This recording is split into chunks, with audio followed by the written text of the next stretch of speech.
A very sweet morning to all of you students. How are you? I hope all are you fine. So today we will discuss the concept of journal. In previous video we will discuss the concept of analysis of transactions. So today we will discuss the concept of different types of analysis of the transaction. So in analysis of the transaction, one transaction is to be there, that is the transaction of compound journal entry, purchase, sale, expense related transaction, value added transaction, VAT transaction, GST transaction, loan taken, loan advance transaction. So today we will discuss the concept of expenses on purchase and sale transaction. So expense on purchase and sale transactions say when we purchase the goods, expenses incurred during the particular year, that's a purchase account debit.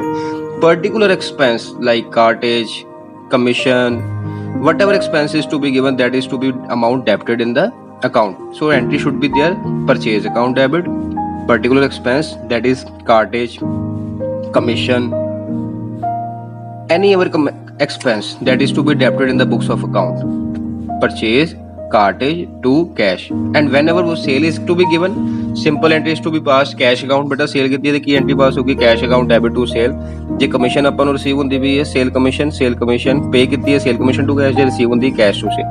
then ਉਸ ਤੋਂ ਬਾਅਦ बेटा profit loss sale transaction मतलब ਕਿ ਆਪਾਂ ਕੋਈ good sale ਕਰਦੇ ਪਏ ਪ੍ਰੋਫਿਟ ਹੁੰਦਾ ਪਿਆ ਜਾਂ ਕੋਈ ਗੁੱਡਸ ਵੇਚਦੇ ਪਏ ਲਾਸ ਹੁੰਦਾ ਪਿਆ, ਉਸ ਕੇਸ ਦੇ ਵਿੱਚ ਤੁਹਾਨੂੰ ਮੈਂ ਦੱਸਿਆ ਸੀ transaction cash to simple sale ਕਰ ਦੂੰਗੇ। ਜਿਹੜਾ ਪ੍ਰੋਫਿਟ ਉਹ ਕ੍ਰੈਡਿਟ ਹੋ ਜਾਊਗਾ, ਕੀ ਲਿਖਾਂਗੇ ਟੂ ਪ੍ਰੋਫਿਟ ਐਂਡ ਲਾਸ, ਜਿਹੜਾ ਲਾਸ ਹੋ ਜਾਊਗਾ ਉਹਨੂੰ ਕੀ ਲਿਖ ਦਾਂਗੇ ਡੈਬਿਟ ਲਿਖ ਦਾਂਗੇ। So that is a transaction of purchase and sale during the year and profit and loss is to be incurred on that particular time period. Then next transaction, loan taken and loan advance. When we taken the loan, then what comes in? Cash comes in. So entry will be cash account debit to उस particular person का नाम लिख देना जिन्होंने को बेटा आप loan लेता। सपोज आप लोन लेता वा सुनील को, तो एंट्री मेरी क्या बन जाएगी बेटा cash account debit to Sunil loan account, क्योंकि कैश मेरे को बेटा आ रहा है and Sunil is the giver. Sunil एक पर्सन है या इंस्टीट्यूशन या बैंक कोई भी हो सकता है जिसको ਆਪਾਂ लोन टेक ओवर करना, तो एंट्री मेरी क्या बन के बेटी cash account debit to loan account. Then ਇਸ ਤੋਂ ਬਾਅਦ ਬੇਟਾ ਲੋਨ ਪ੍ਰੋਵਾਈਡ ਕੀਤਾ, ਲੋਨ ਆਪਾਂ ਹੁਣ ਪਹਿਲਾਂ ਲੋਨ ਸੀਗਾ ਟੇਕਨ ਕੀਤਾ, ਹੁਣ ਲੋਨ ਆਪਾਂ ਕੀ ਕੀਤਾ ਐਡਵਾਂਸ ਪੇ ਕਰ ਦਿੱਤਾ ਹੈਗਾ। ਲੋਨ ਐਡਵਾਂਸ ਦੇਣ ਦੇ ਨਾਲ ਕੀ ਬਣ ਗਿਆ ਲੋਨ ਡੈਬਿਟ ਹੋ ਗਿਆ ਤੇ ਕੈਸ਼ ਸਾਡਾ ਚਲੇ ਗਿਆ, ਲੋਨ ਡੈਬਿਟ ਹੋਣਾ ਕੈਸ਼ ਸਾਡਾ ਚਲੇ ਗਿਆ। ਬੇਟਾ ਕੀ ਬਣ ਗਈ ਲੋਨ ਬਾਈ ਫਰਮ, ਲੋਨ ਬਾਈ ਜਿਸ ਪਰਸਨ ਨੂੰ ਦਿੱਤਾ ਵਾ ਤੇ ਸਾਡਾ ਕੈਸ਼ ਕੀ ਹੋ ਗਿਆ ਚਲੇ ਗਿਆ, loan by particular person to cash. Then ਇਸ ਤੋਂ ਬਾਅਦ ਬੇਟਾ expenses paid and outstanding transaction ਆਪਾਂ ਕੀਤੀ ਸੀ। ਐਕਸਪੈਂਸਿਸ ਪੇਡ ਐਂਡ ਆਊਟਸਟੈਂਡਿੰਗ ਦਾ ਮਤਲਬ ਕਿ ਸੈਲਰੀ, सपोज कोई एक्सपेंस सैलरी है, सैलरी उससे करंट ईयर दी salary to cash, salary current year दी आउटस्टैंडिंग है salary to outstanding salary, salary previous year दी पे करती salary outstanding to cash, salary next year दी पे करती salary prepaid to cash.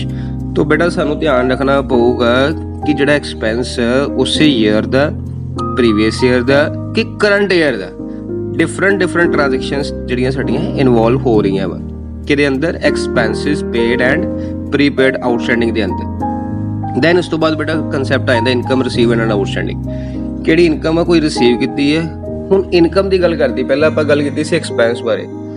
Then ਹੁਣ ਇਸ ਤੋਂ ਬਾਅਦ ਕੀ ਆ ਗਿਆ ਐਕਸਪੈਂਸ ਤੋਂ ਬਾਅਦ ਆ ਕੀ ਆ ਗਿਆ ਆਪਣੀ ਇਨਕਮ ਆ ਗਈ। ਇਨਕਮ ਕੀ ਹੈ ਕਰੰਟ ਈਅਰ ਦੀ ਕੋਈ ਰਿਸੀਵ ਹੋ ਰਹੀ ਹੈ ਜਾਂ ਕੋਈ ਐਡਵਾਂਸ ਆਪਾਂ ਇਨਕਮ ਕੋਈ ਰਿਸੀਵ ਕਰ ਲਈ ਹੈ।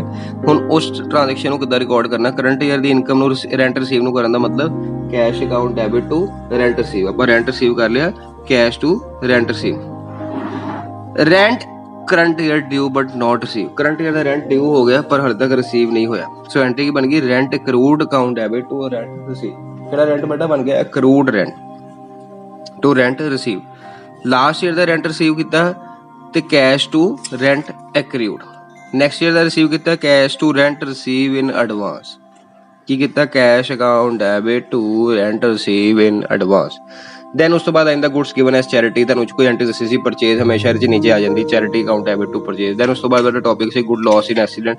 ਸੋ that is the analysis of transaction ਕਿ ਟ੍ਰਾਂਜੈਕਸ਼ਨ ਦਾ ਐਨਾਲਾਈਜ਼ ਕਿੱਦਾਂ ਕਰ ਰਹੇ ਆ ਸਟੈਪ ਬਾਈ ਸਟੈਪ, ਰਾਈਟ ਬੇਟਾ। ਲਾਸ ਕੋਈ ਡਿਸਟਰੋਇਡ ਹੋ ਗਿਆ, ਸਮ ਟਾਈਮ ਇੰਸ਼ੋਰੈਂਸ ਕੰਪਨੀ ਕਰਦੀ ਪੈਸੇ ਪੇ ਕਰ ਦਿੰਦੀ ਹੈ।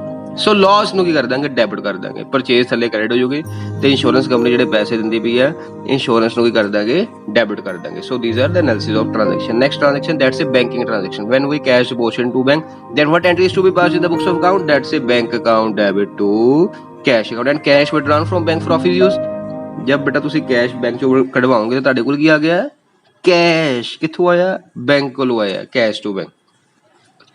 ਤੇ person usually drawing to bank account and cheque receive ਕੀਤਾ, ਕਿਸੇ ਪਰਸਨ ਕੋਲ ਡਿਸਓਨਰ ਹੋ ਗਿਆ, ਜੋ ਐਂਟਰੀ ਆਪਾਂ ਰਿਸੀਵ ਦੀ ਪਾਵਾਂਗੇ ਉਹਦਾ ਰਿਵਰਸ ਐਂਟਰੀ ਹੋ ਜਾਊਗੀ, ਕਿਉਂਕਿ ਡਿਸਓਨਰ ਦਾ ਮਤਲਬ ਤੁਹਾਨੂੰ ਦੱਸਿਆ ਸੀ ਕਿ ਜਿਸ ਪਾਰਟੀ ਕੋਲੋਂ ਤੁਸੀਂ ਚੈੱਕ ਲੈਣਾ ਸੀ ਉਹਦੇ ਅਕਾਊਂਟ 'ਚ ਪੈਸੇ ਨਾ ਹੋਣ ਕਰਕੇ ਜਿਹੜਾ ਚੈੱਕ ਵਾ ਬੇਟਾ ਕੀ ਹੋ ਜਾਂਦਾ, ਵਾਪਿਸ ਹੋ ਜਾਂਦਾ। That's a dishonour of the transaction.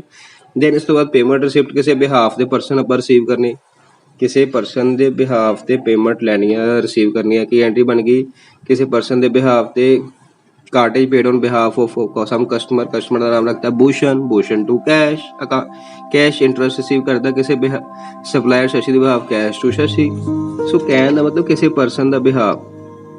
ਦੈਨ ਇਸ ਤੋਂ ਬਾਅਦ ਕੋਈ ਐਕਸਚੇਂਜ ਹੋ ਗਈ ਐਸੈਟ, ਨਿਊ ਦੇ ਨਾਲ ਓਲਡ, ਡੈਪਰੀਸੀਏਸ਼ਨ ਚਾਰਜ ਹੋ ਗਿਆ ਫਿਕਸ ਐਸੈਟ ਦੇ ਨਾਲ, ਇੰਟਰਸਟ ਔਨ ਕੈਪੀਟਲ ਪ੍ਰੋਵਾਈਡ ਕਰਦਾ, ਇੰਟਰਸਟ ਔਨ ਡਰਾਇੰਗ ਪ੍ਰੋਵਾਈਡ ਕਰਦਾ, bank charges, miscellaneous receipt, miscellaneous payments. So ਬੇਟਾ ਕਹਿਣ ਦਾ ਮਤਲਬ ਡਿਫਰੈਂਟ ਐਨਾਲਾਈਜ਼ ਟ੍ਰਾਂਜੈਕਸ਼ਨ ਕੀਤੀਆਂ, ਉਹਨਾਂ ਟ੍ਰਾਂਜੈਕਸ਼ਨ ਨੂੰ ਆਪਾਂ ਬੁੱਕਸ ਆਫ ਅਕਾਊਂਟਸ ਰਿਕਾਰਡ ਕਰਤਾ। ਉੱਥੇ ਪੇਪਰ ਦੇ ਵਿੱਚ ਤੁਹਾਨੂੰ ਕਨਸੈਪਟ ਨਹੀਂ ਲਿਖਿਆ ਨਾ ਕਿ ਬੇਟਾ ਆਹ ਵਾਲੀ ਟ੍ਰਾਂਜੈਕਸ਼ਨ ਸਿਰਫ ਸਿੰਪਲ ਲਿਖੀ ਹੋਊਗੀ, ਤੁਹਾਨੂੰ ਉੱਪਰ ਹੈਡਿੰਗ ਨਹੀਂ ਹੋਊਗੀ ਕਿ that is the charity transaction, that is a transaction of trade discount, that is a transaction of income tax transaction. So ਬੇਟਾ ਤੁਸੀਂ ਇਹ ਟ੍ਰਾਂਜੈਕਸ਼ਨ ਤੋਂ ਐਨਾਲਾਈਜ਼ ਕਰਨਾ ਕਿ whatever transaction is to be done, ਕਿਸੇ ਦਾ ਬਿਹਾਵ ਆ, ਆਊਟਸਟੈਂਡਿੰਗ ਆ, ਤੁਹਾਨੂੰ ਟ੍ਰਾਂਜੈਕਸ਼ਨ ਜੇ ਸਮਝ ਹੋਗੀ ਤਾਂ ਤੁਹਾਨੂੰ ਟ੍ਰਾਂਜੈਕਸ਼ਨ ਦੀ ਲਾਈਨ ਖੁਦ ਅੰਡਰਸਟੈਂਡ ਹੋ ਜਾਊਗੀ what transaction is to be given in the books of account. So that's why goods purchase trail through UPP, value added post, VPP, return of goods। then ਉਸ ਤੋਂ ਬਾਅਦ next point ਆਉਂਦਾ compound journal entries, sometimes say opening entries to be passed in the books of account। such entries called ਕਿਹੜੀ entry ਬੇਟਾ, compound entry. ਇਕੱਠੀ ਹੋ ਜਾਂਦੀ entry ਜਿਸ ਇੱਕ ਪਾਰਟਿਕੂਲਰ ਈਅਰ ਦੇ ਐਕਸਪੈਂਸਿਸ ਸਾਰੇ ਰਿਕਾਰਡ ਹੋ ਜਾਂਦੇ। That's a salary paid, wages paid, interest paid, salary account debit, wages account debit, interest account debit to cash, because expenses are to be debited in the books of account and cash is to be going on। so that's why cash is an asset the rule ਬੇਟਾ ਕੀ ਦੱਸਿਆ ਸੀ, debit what comes in, credit what goes out, cash is going out, so that's why cash is to be credit। ਠੀਕ ਹੈ ਨਾ ਬੇਟਾ, rule ਨੂੰ ਆਪਣੇ mind 'ਚ ਹਮੇਸ਼ਾ ਫਿੱਟ ਕਰਕੇ ਰੱਖੋ। ਜਦੋਂ ਤੁਹਾਨੂੰ ਟ੍ਰਾਂਜੈਕਸ਼ਨ ਕਰਾਉਂਦਾ, ਮੈਂ ਤੁਹਾਨੂੰ ਕਲਾਸ ਵਿੱਚ ਵੀ ਇਹੀ ਗੱਲ ਦੱਸਦਾ ਰਹਿੰਦਾ ਬੇਟਾ, ਰੂਲ ਜਦੋਂ ਵੀ ਆਪਾਂ ਕੋਈ ਟ੍ਰਾਂਜੈਕਸ਼ਨ ਕਰਦੇ ਮੈਂ ਉਸੇ ਵੇਲੇ ਤੁਹਾਨੂੰ ਰੂਲ ਸਾਈਡ ਤੋਂ ਬੋਲ ਦੇਣਾ, ਜਾਂ ਤੁਸੀਂ ਬੋਲ ਦੇਣੇ ਹੁੰਦੇ ਕਿ sir rule of the personal ਜਾਂ rule of the real, rule of the nominal. ਆ ਰੂਲ ਕਹਿੰਦਾ ਉਹ ਰੂਲ ਦੇ ਅਕੋਰਡਿੰਗ ਟ੍ਰਾਂਜੈਕਸ਼ਨ ਦਾ ਕੀ ਹੋ ਰਿਹਾ ਬੇਟਾ, ਐਨਾਲਾਈਜ਼ ਹੋ ਰਿਹਾ ਵਾ। ਸੋ ਦੈਟਸ ਵਾਈ ਟ੍ਰਾਂਜੈਕਸ਼ਨ ਕੌਣ ਸੀ ਬੇਟਾ ਥੀ, ਕੋਈ ਰੈਂਟ ਰਿਸੀਵ ਕੀਤਾ, ਕੋਈ ਡਿਵੀਡੈਂਡ ਰਿਸੀਵ ਕੀਤਾ, ਤੁਹਾਡੇ ਕੋਲ ਕੀ ਆਇਆ, ਕੈਸ਼ ਅਕਾਊਂਟ ਆ ਗਿਆ, ਤੇ cash account debit to rent receive to dividend received account. So transaction ਨੂੰ ਐਨਾਲਾਈਜ਼ ਕਰਾਂਗੇ, ਐਨਾਲਾਈਜ਼ ਕਰਨ ਤੋਂ ਬਾਅਦ ਟ੍ਰਾਂਜੈਕਸ਼ਨ ਨੂੰ ਆਪਾਂ ਸਮਝਾਂਗੇ ਟ੍ਰਾਂਜੈਕਸ਼ਨ ਕੀ ਕਹਿ ਰਹੀ ਹੈ, ਟ੍ਰਾਂਜੈਕਸ਼ਨ ਦੇ ਵਿੱਚ ਕਿਸ ਤਰ੍ਹਾਂ ਦੀ ਹੈ ਐਨਾਲਾਈਜ਼ ਹੋ ਰਿਹਾ ਹੈ। one transaction which to be that is the opening entry। opening entry is in journal ਦੇ ਬੁੱਕਸ ਦੇ ਵਿੱਚ ਬੇਟਾ ਓਪਨਿੰਗ ਐਂਟਰੀ ਦਾ ਮਤਲਬ ਕਿ ਬਿਜ਼ਨਸ ਸਟਾਰਟ ਕਰਨ ਨੂੰ ਕਿ ਸਾਡੇ ਕੋਲ ਕੀ ਸੀਗਾ ਬਿਜ਼ਨਸ ਦੇ ਅੰਦਰ, ਉਸ ਟ੍ਰਾਂਜੈਕਸ਼ਨ ਨੂੰ ਆਪਾਂ ਕਿਸ ਤਰੀਕੇ ਦੇ ਨਾਲ ਕੀ ਕਰਨਾ ਬੇਟਾ, ਰਿਕਾਰਡ ਕਰਨਾ। ਸਾਡੇ ਕੋਲ ਓਪਨਿੰਗ ਬੈਲੈਂਸ ਦੇ ਵਿੱਚ ਕੁਝ ਨਾ ਕੁਝ ਐਸੈਟਸ ਗਿਵਨ ਹੋ ਗਈਆਂ, ਉਹਨਾਂ ਐਸੈਟਸ ਨੂੰ ਆਪਾਂ ਕੀ ਕਰ ਦਾਂਗੇ ਬੇਟਾ, ਰਿਕਾਰਡ ਕਰ ਦਾਂਗੇ। Assets account debit to liability to capital balancing figure आएगी, समटाइम्स ऊपर गुडविल बैलेंसिंग फिगर आएगी, नीचे जे बैलेंसिंग फिगर कैपिटल दी भी दे कैपिटल रिजर्व आएगा, जे प्रॉफिट हुंदा ते कैपिटल रिजर्व, जे लॉस हुंदा ते गुडविल। एसेट्स दी डिटेल ਦਿੱਤੀ ਹੋਗੀ, ਐਸੈਟ ਦੀ ਡਿਟੇਲ ਨੂੰ ਬੇਟਾ ਆਪਾਂ ਸਾਰਾ ਕੁਝ ਫਿਲ ਕਰ ਦਾਂਗੇ ਪ੍ਰੋਪਰਲੀ। ਐਸੈਟ ਦੀ ਡਿਟੇਲ ਨੂੰ ਫਿਲ ਕਰਨ ਤੋਂ ਬਾਅਦ ਉਹਨਾਂ ਟ੍ਰਾਂਜੈਕਸ਼ਨ ਨੂੰ ਵੀ ਕੀਤਾ ਜਾਊਗਾ, ਰਿਕਾਰਡ ਕੀਤਾ ਜਾਊਗਾ। ਰਿਕਾਰਡ ਕਰਨ ਤੋਂ ਬਾਅਦ ਫਿਰ ਉਹਦੀ ਐਂਟਰੀ ਪਾਸ ਕਰ ਦਾਂਗੇ। ਐਂਟਰੀ ਪਾਸ ਕਰਨ ਤੋਂ ਬਾਅਦ ਸਾਨੂੰ ਕੁਝ ਨਾ ਕੁਝ ਬੈਲੈਂਸ ਨਿਕਲੂਗਾ, ਡੈਬਿਟ ਸਾਈਡ ਤੋਂ ਕ੍ਰੈਡਿਟ ਸਾਈਡ ਮਾਈਨਸ ਕਰਕੇ ਜਾਂ ਕ੍ਰੈਡਿਟ ਸਾਈਡ ਤੋਂ ਡੈਬਿਟ ਸਾਈਡ ਮਾਈਨਸ ਕਰਕੇ। If debit side exceed more than the credit side, ਜੇ ਬੇਟਾ ਡੈਬਿਟ ਸਾਈਡ ਵੱਡੀ ਹੈ ਕ੍ਰੈਡਿਟ ਸਾਈਡ ਨਾਲੋਂ, ਤੇ ਜਿਹੜਾ ਤੁਹਾਡਾ ਆਨਸਰ ਹੈ ਕ੍ਰੈਡਿਟ ਸਾਈਡ ਤੇ, that's a capital reserve account. If capital is to be given, that's a capital reserve. If capital reserve, if capital is not given, then capital balance will be shown।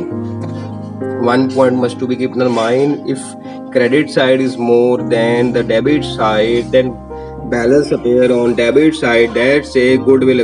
If debit side more, capital reserve, if credit side more, then goodwill account। So that is the transaction of opening entry is to be passed in the books of accounts। So ਕਹਿਣ ਦਾ ਮਤਲਬ ਇੰਨਾ ਬੇਟਾ ਤੁਹਾਡਾ ਜਿਹੜਾ ਆਪਣਾ chapter ਵਾ general chapter complete ਹੋ ਗਿਆ। ਚੈਨਲ ਦੇ ਵਿੱਚ ਆਪਾਂ ਕੀ ਕਰ ਦਿੱਤਾ, ਡਿਫਰੈਂਟ ਟ੍ਰਾਂਜੈਕਸ਼ਨ ਦਾ ਐਨਾਲਾਈਜ਼ ਕਰਤਾ ਕਿ ਟ੍ਰਾਂਜੈਕਸ਼ਨ ਨੂੰ ਕਿਸ ਤਰੀਕੇ ਦੇ ਨਾਲ ਆਪਾਂ ਕੀ ਕਰਦੇ ਆ, ਰਿਕਾਰਡ ਕਰਦੇ ਆ, ਕਿੱਦਾਂ ਟ੍ਰਾਂਜੈਕਸ਼ਨ ਨੂੰ ਆਪਾਂ ਐਸ ਪਰ ਰਿਕੁਆਇਰਮੈਂਟ ਦੇ ਅਕੋਰਡਿੰਗ ਕੀਤਾ ਜਾਂਦਾ, ਰਿਕਾਰਡ ਕੀਤਾ ਜਾਂਦਾ। ਡਿਫਰੈਂਟ ਹੈਡ ਦੇ ਅੰਦਰ ਡਿਫਰੈਂਟ ਰਿਕੁਆਇਰਮੈਂਟ ਦੇ ਅੰਦਰ ਕਿੱਦਾਂ ਟ੍ਰਾਂਜੈਕਸ਼ਨ ਨੂੰ ਆਪਾਂ ਬੇਟਾ ਕੀ ਕਰਦੇ ਆ, ਐਨਾਲਾਈਜ਼ ਕਰਦੇ ਆ। So I hope all are you understand the concept. Thanks and have a nice